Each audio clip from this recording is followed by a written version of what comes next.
Party president sarpanch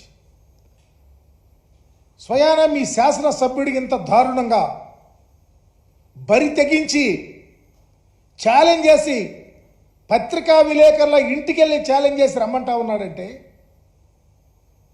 నన్ను ఏమీ చేయలేరని అబ్యూజ్ చేసి మాట్లాడుతూ ఉన్నాడంటే, స్వయాన తెలుగుదేశం సర్పంచ్ వచ్చి భయపడిపోతూ వణికిపోతూ మాట్లాడుతూ ఉన్నంటే మీ పరిపాలన ఎటు వెళ్తా ఉందో సమాధానం చెప్పమని అడుగుతా ఉన్నా. ఎందుకో ఆయన మీద చర్య తీసుకోలేదని అడుగుతా ఉన్నా.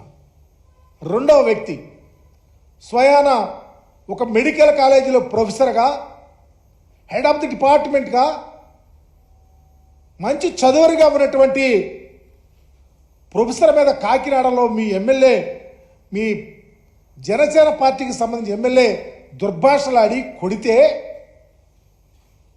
చర్యలేమయ్యి ఒక్కసారి ఎంత దారుణంగా ప్రవర్తించారో చూడండి.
ఇదేనా మీ కూటమి ఎమ్మెల్యే యొక్క ధోరణి? మీ మక్కెలు ఎక్కడ కూడా ఎక్కడికి వెళ్ళిందని అడుగుతా ఉన్నా. ఎవరిని కొడతావు? మీ ఎమ్మెల్యేలకు ఎందుకు సమాధానం చెప్పలేకపోతా ఉన్నావు? ఎందుకు కంట్రోల్ చేయలేకపోతావు అడుగుతా ఉన్నా. భారత రాజ్యాంగ నిర్మాతను అవమానపరిచినటువంటి మీ శాసనసభ్యుడు రఘురామకృష్ణరాజు ఏం చేశాడు ఒకసారి చూడండి.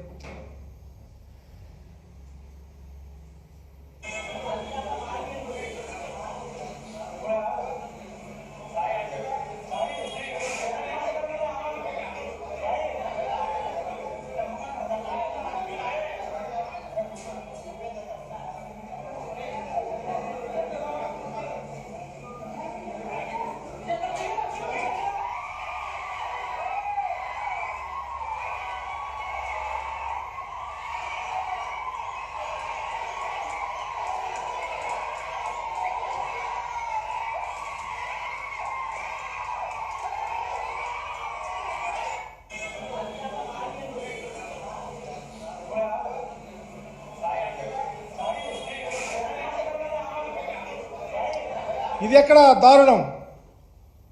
అస్పృశ్యత, అంటరానితనానికి నిలువెత్తు అడ్డం అహంకారంతో కళ్ళు నెత్తికెక్కి మీ శాసనసభ్యుడు నవభారత రాజ్యాంగ నిర్మాత ఫ్లెక్సీనే పీకేస్తా ఉన్నాడంటే ఈ రాష్ట్రంలో అస్పృశ్యత, అంటరానితనానికి అద్దం పట్టే విధంగా లేదా అని అడుగుతా ఉన్నాం. ఏ చర్య తీసుకురామని అడుగుతున్నాం. అదే కాదు, నాళ్ళగడ్డ ఎమ్మెల్యే నా దగ్గర రెడ్ బుక్ ఉందని చెప్పి భయభ్రాంతులు చేస్తూ ఉంటే ఏం చర్యలు తీసుకున్నారు? యలమంచిలి ఎమ్మెల్యే సుందరపు విజయ్ కుమార్ డైరెక్ట్గా మీడియా ప్రతినిధి తీసుకెళ్ళి కిడ్నాప్ చేసి కొడితే మీ చర్యలేంటి? ఏ చర్యలు తీసుకున్నారు? ఈ సమాజానికి ఏమి ఇస్తారు మీరు? అదే కాకుండా నెల్లూరు రూరల్ ఎమ్మెల్యే అతను చేసినటువంటి అఘాయిత్యాలు, తాడిపత్రిలో స్వయాన ఒక విలేకరిని పబ్లిక్గా, ఒక సిఐని పబ్లిక్గా క్షమాపణ చెప్పించినటువంటి తీరుకి ఏమన్నా ఒక్కసారైనా మాట్లాడినారా మీరు? ఎందుకు చర్యలు తీసుకోలేకపోతా ఉన్నారు? అదే కాకుండా మాజీ ముఖ్యమంత్రి కొడుకు వాల్మీకి సామాజిక వర్గానికి చెందిన వాళ్ళని కోట్ల సూర్యప్రకాష్ రెడ్డి గారు అమానుషంగా ప్రవర్తిస్తే ముఖ్యమంత్రిగా నోరు కూడా మెదపలేకపోయేవే. ఆ వాల్మీకి కులాలకు ఎంత అన్యాయం జరిగింది, దానికి ఎవరు బాధ్యుడని అడుగుతా ఉన్నా. అదే కాకుండా స్క్రాప్ వ్యాపారం చేసుకుంటా ఉంటే అతనిని భయభ్రాంతులు చేసినటువంటి శ్రీకాళహస్తి ఎమ్మెల్యే బొజ్జల సుధీర్ రెడ్డి మరి మక్కెలు విరగొట్టే సంగతి ఏమైపోయింది చంద్రబాబు గారు అని అడుగుతా ఉన్నా. మున్సిపల్ కమిషనర్ నంద్యాలలో అయితే ఏకంగా మంత్రే దాడి చేసినటువంటి పరిస్థితి ఉంటే మాట్లాడరు, చర్యలు ఉండవు, దానికి సమాధానం ఉండదు. ఇదే మీ పరిపాలన. అదే కాకుండా మరి పుట్టినరోజు గిఫ్టుల కోసం ఒక ఎమ్మెల్యే గారు భర్త చేసినటువంటి అలజడి, ఇవన్నీ వస్తా ఉంటాయి అనేకం. ఈ రాష్ట్రంలో మీరు ముఖ్యమంత్రి అయిన ఈ 3 నెలల్లో రాజ్యాంగం అపాసమవుతా ఉంది, చట్టాలు ఎక్కడా కనిపిస్తలా, రెడ్ బుక్ రాజ్యాంగం నడుస్తూ ఉంది, చట్టాలు మీ చుట్టాలుగా తీసుకొని పనిచేస్తూ ఉన్నారు.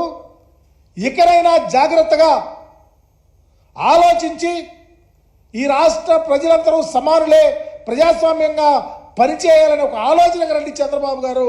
లేకపోతే రాబోయే రోజులు ఇంకా దారుణంగా ఈ రాష్ట్ర ప్రజల భయభ్రాంతులతో బ్రతకాల్సి వస్తుంది అని మీ ద్వారా తెలియపరుస్తా ఉన్నా. అందుకనే ఒక్కసారి జగన్మోహన్ రెడ్డి గారి పరిపాలన మీ పరిపాలనకు నక్కకు నాగలోకాలకున్న తేడా ఉంది.